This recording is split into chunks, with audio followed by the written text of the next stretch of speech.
नमस्कार फ्रेंड्स, कैसे हैं आप सब। आशा करती हूँ सभी बहुत अच्छे होंगे। मैं पूजा वेलकम करती हूँ आपका आपके अपने यूट्यूब चैनल अंकित वास्तु ज्ञान में। फ्रेंड्स, बृहस्पतिवार के दिन भगवान बृहस्पति की पूजा की जाती है, यानी कि विष्णु भगवान की पूजा की जाती है। बृहस्पति देवता को धन, बुद्धि और शिक्षा का देवता भी कहा जाता है। बृहस्पति देव की पूजा करने से सारी मनोकामनाएं पूर्ण होती हैं और परिवार में सुख शांति बनी रहती है। शीघ्र विवाह के लिए भी ये व्रत काफी उत्तम माना जाता है। फ्रेंड्स, मैं आपको आज गुरुवार व्रत की कथा सुनाने जा रही हूँ। इस कथा का श्रवण करने से भी हमें पुण्य फलों की प्राप्ति होती है, और यदि आपने व्रत किया है और आप कथा नहीं सुनते हैं तो आपका व्रत अधूरा माना जाता है। व्रत करने के बाद कथा जरूर सुननी चाहिए, और यदि कोई व्यक्ति व्रत नहीं रखता है और वो गुरुवार की कथा सुनता है तो उसे भी पुण्य फलों की प्राप्ति होती है। साथ ही उसको बृहस्पति देवता की कृपा मिलती है, उनका आशीर्वाद मिलता है। तो चलिए फ्रेंड्स, कथा शुरू करते हैं। प्राचीन काल की बात है, किसी राज्य में एक बड़ा प्रतापी और दानी राजा राज करता था। वह प्रत्येक गुरुवार को, यानी कि हर वीरवार को, हर गुरुवार को और गरीबों को दान करवाता था। इससे उसको पुण्य की प्राप्ति होती थी। परंतु यह बात उसकी रानी को बिल्कुल भी अच्छी नहीं लगती थी। वह ना तो व्रत करती थी और ना ही किसी को एक पैसा भी दान में देती थी, और राजा को भी ऐसा करने से मना करती थी। एक समय की बात है, राजा शिकार खेलने के लिए जंगल में चले गए। घर पर रानी और दासी ही थे। उसी समय गुरु बृहस्पति देव साधु का रूप धारण कर दरवाजे के सामने भिक्षा मांगने आए। साधु ने जब रानी से भिक्षा मांगी तो वे कहने लगे, हे साधु महाराज, मैं इस दान और पुण्य से तंग आ गई हूँ। आप कोई ऐसा उपाय बताएं जिससे कि सारा धन नष्ट हो जाए और मैं आराम से रह सकूं। बृहस्पति देवता ने कहा, हे देवी, तुम बड़ी विचित्र हो। संतान और धन से कोई दुखी होता है भला? अगर अधिक धन है तो आप इसे शुभ कार्यों में लगाओ, कुंवारी कन्याओं का विवाह करवाओ, विद्यालय बनवाओ, बाग बगीचों का निर्माण करवाओ, जिससे कि तुम्हारे दोनों लोग सुधर जाएं। परंतु साधु की इन बातों से रानी को खुशी नहीं हुई। उसने कहा कि मुझे ऐसे धन की आवश्यकता नहीं है जिसे मैं दान दूं और जिसे संभालने में मेरा सारा समय नष्ट हो जाए। ऐसा धन मुझे बिल्कुल नहीं चाहिए। तब साधु ने कहा कि यदि तुम्हारी ऐसी ही इच्छा है तो मैं जैसा तुम्हें बताता हूँ तुम वैसा ही करना। गुरुवार के दिन तुम घर को गोबर से लीपना, अपने केशों को यानी कि अपने बालों को पीली मिट्टी से धोना, बालों को धोते समय स्नान करना, राजा से हजामत बनवाने को कहना, यानी कि शेविंग करवाने को कहना, भोजन में मांस मदिरा खाना, कपड़ा धोबी के यहाँ धुलने डाल देना।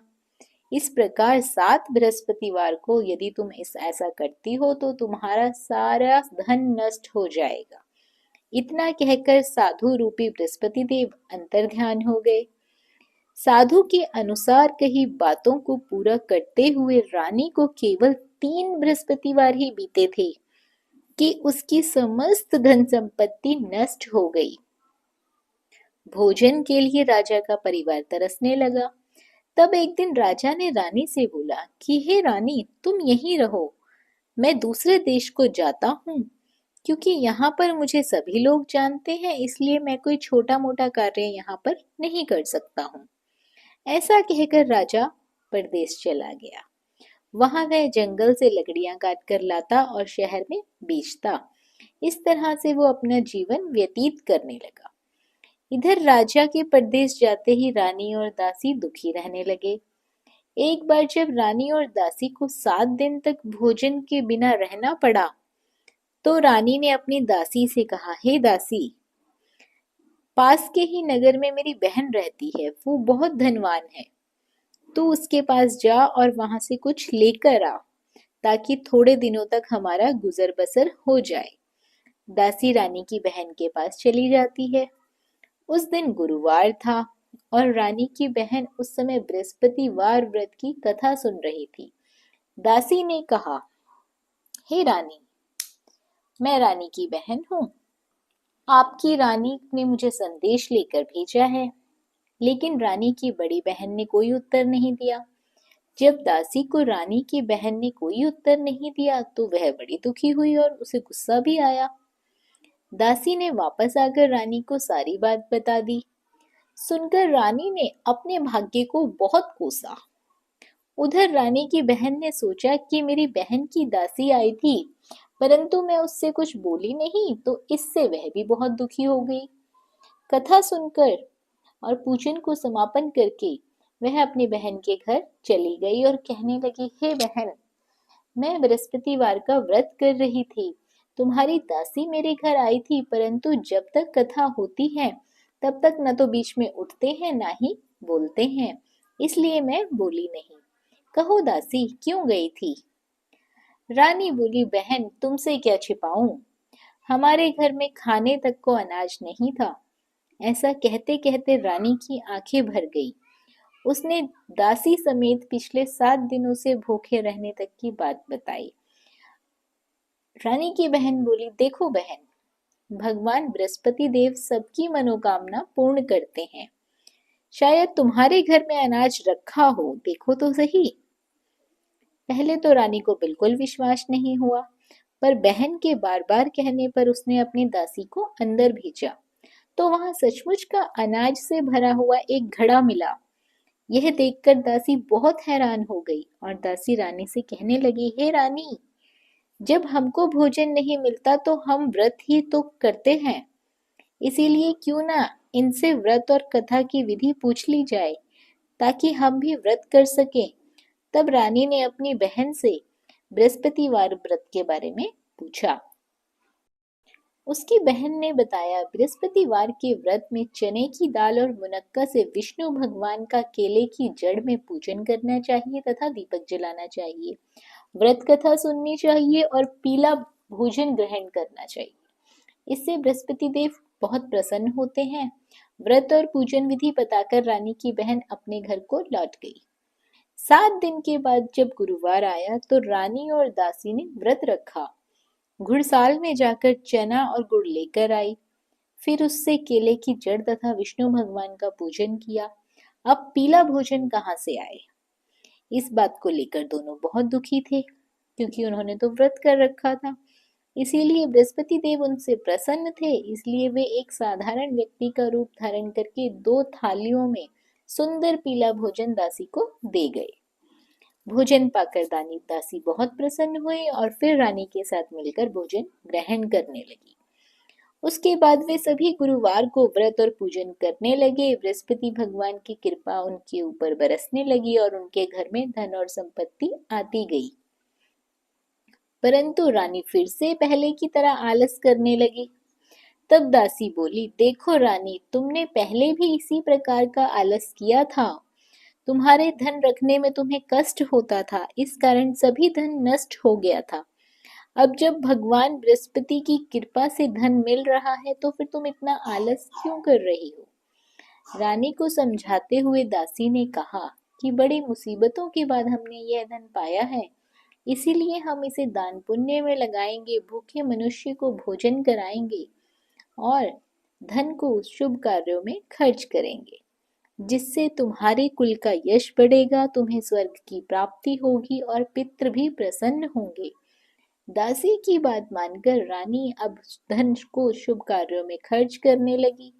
इससे एक दिन रानी अपने मन में विचार करने लगी कि न जाने राजा किस दशा में होंगे, उनकी कोई खबर भी नहीं। उन्होंने श्रद्धा पूर्वक बृहस्पति भगवान से प्रार्थना की कि राजा जहां कहीं भी हो शीघ्र वापस आ जाए।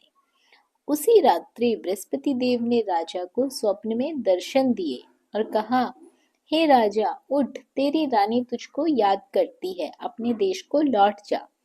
राजा प्रातःकाल उठा और जंगल से लकड़ी काटने के लिए जंगल की ओर चल पड़ा। जंगल से गुजरते हुए उसने विचार किया कि रानी की गलती से उसे कितने दुख भोगने पड़े। राजपाट छोड़कर जंगल में आकर रहना पड़ा। जंगल से लकड़ी काटकर शहर में बेचकर गुजारा करना पड़ा और अपनी दशा को याद करके व्याकुल होने लगा। उसी समय राजा के पास बृहस्पति देव साधु के वेश में आकर बोले, हे लक्कड़हारे, तुम इस सुनसान जंगल में किस चिंता में बैठे हो, मुझे बताओ। यह सुनकर राजा के नेत्रों में आंसू भर आए। साधु की वंदना कर राजा ने अपनी संपूर्ण कहानी उसे सुना दी। महात्मा दयालु होते हैं। वे राजा से बोले, हे राजा, तुम्हारी पत्नी ने बृहस्पति देव के प्रति अपराध किया था, जिसके कारण तुम्हारी यह दशा हुई है। अब तुम चिंता मत करो, भगवान तुम्हें पहले से अधिक धन देंगे। देखो, तुम्हारी पत्नी ने बृहस्पतिवार का व्रत शुरू कर दिया है। अब तुम भी बृहस्पतिवार के व्रत में चने की दाल, गुड़ और मुनक्का से विष्णु भगवान का केले के वृक्ष में पूजन करना तथा दीपक जलाकर कथा सुनना। उस दिन एक ही समय भोजन करना, लेकिन भोजन में पीले पदार्थ को जरूर रखना। भगवान तुम्हारी सब कामनाओं को पूरा करेंगे। साधु की बात सुनकर राजा बोला, हे प्रभु, लकड़ी बेचकर तो इतना पैसा नहीं बचता जिसके उपरांत मैं भोजन कर सकूं। मैंने रात्रि में अपनी रानी को व्याकुल देखा है। मेरे पास कोई साधन नहीं जिससे उसका समाचार जान सकूं। फिर मैं कौन सी कहानी कहूं, मुझे यह भी मालूम नहीं है। साधु ने कहा, हे राजा, मन में बृहस्पति देव भगवान के पूजन व्रत का निश्चय कर लो। वे स्वयं तुम्हारे लिए कोई राह बना देंगे। बृहस्पतिवार के दिन तुम रोजाना की तरह लकड़ियां लेकर शहर में जाना। तुम्हें रोज से दुगना धन मिलेगा, जिससे तुम्हें भली भांति भोजन कर लोगे और बृहस्पति देव की पूजा का सामान भी आ जाएगा। राजा ने ऐसा ही किया और उसको मनवांछित फलों की प्राप्ति हुई। इस प्रकार जो भी यह कथा पढ़ता है, सुनता है, उसके मनोरथ सभी पूरे होते हैं और बृहस्पति देव की उस पर कृपा बनी रहती है। तो फ्रेंड्स, ये थी कथा बृहस्पति देव की। अंत में जय श्री हरि विष्णु, जय बृहस्पति देव जरूर लिखें कमेंट बॉक्स में। धन्यवाद।